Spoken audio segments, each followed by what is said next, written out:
On a cold May night in 1821, on the remote island of St. Helena, a man lies on his deathbed, cut off from the world he once conquered. His name is Napoleon Bonaparte. But how did this young Corsican rise from the humble streets of Ajaccio to become one of the most important figures in world history? Born in 1769, Napoleon grew up amid poverty and dreams of greatness. From a young age, he displayed prodigious intelligence, unwavering determination, and a character that made him stand out among his peers. Educated at a French military academy, he quickly stood out for his tactical genius and audacity, earning the respect of his superiors and the envy of many contemporaries. During these formative years, Napoleon began to emerge as a leader destined for great achievements, developing an authoritarian style that was already beginning to be evident. The French Revolution unleashed political chaos, which Napoleon skillfully exploited to rise through the military hierarchy. His first notable success occurred at the Siege of Toulon in 1793. In that battle, he demonstrated tactical ingenuity and courage in the field, using artillery with innovative precision to break through enemy lines.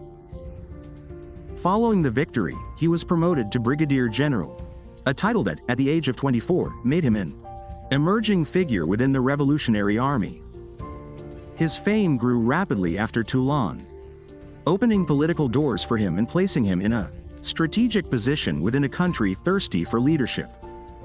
From there, his campaigns in Italy and Egypt cemented his reputation as a brilliant strategist.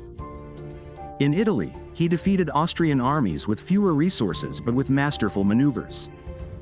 In the Italian campaign, he also proved to be a skilled administrator, reorganizing conquered territories and founding satellite republics under French control. In Egypt, despite logistical and health obstacles, Napoleon achieved important victories such as the Battle of the Pyramids. His image was transformed into that of a modern conqueror.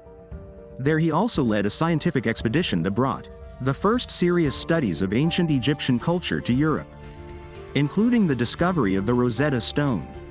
His innovative battle tactics, such as dividing the army into autonomous corps, forever changed the way war was waged in Europe.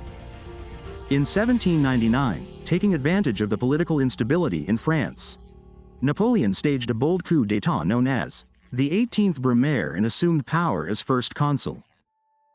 Under this title, he reorganized the public administration, stabilized the economy, and used the power of propaganda to consolidate his image as the savior of France. He promoted a new constitution, centralized power, and laid the groundwork for the return of order after the revolutionary chaos.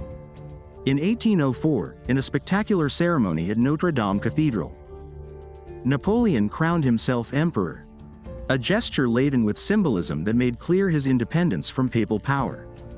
As emperor, he implemented the Civil Code, or Napoleonic Code, which unified French laws and laid the foundations for modern law throughout much of the world. He modernized infrastructure, created public high schools to train future leaders, and extended his territorial influence from the Iberian Peninsula to the gates of Moscow.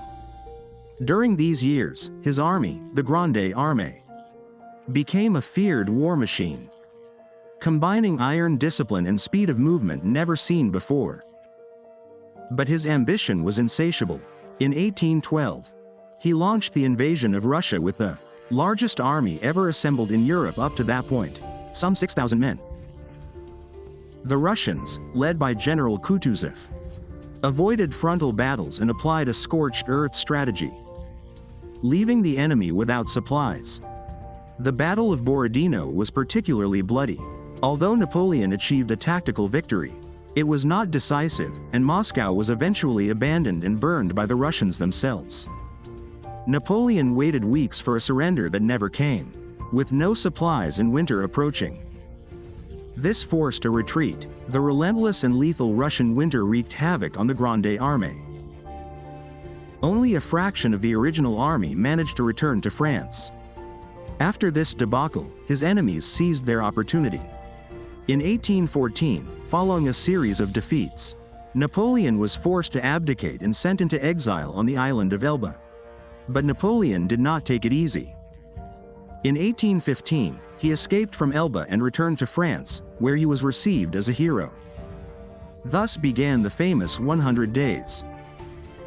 During that brief period, he reorganized his forces, re-established his authority, and launched one last campaign against Spain to save his empire.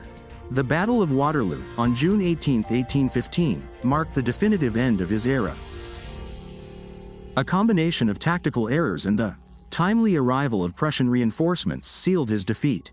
After this final fall, he was sent to the island of St. Helena in the middle of the Atlantic, where he would be completely isolated under British surveillance.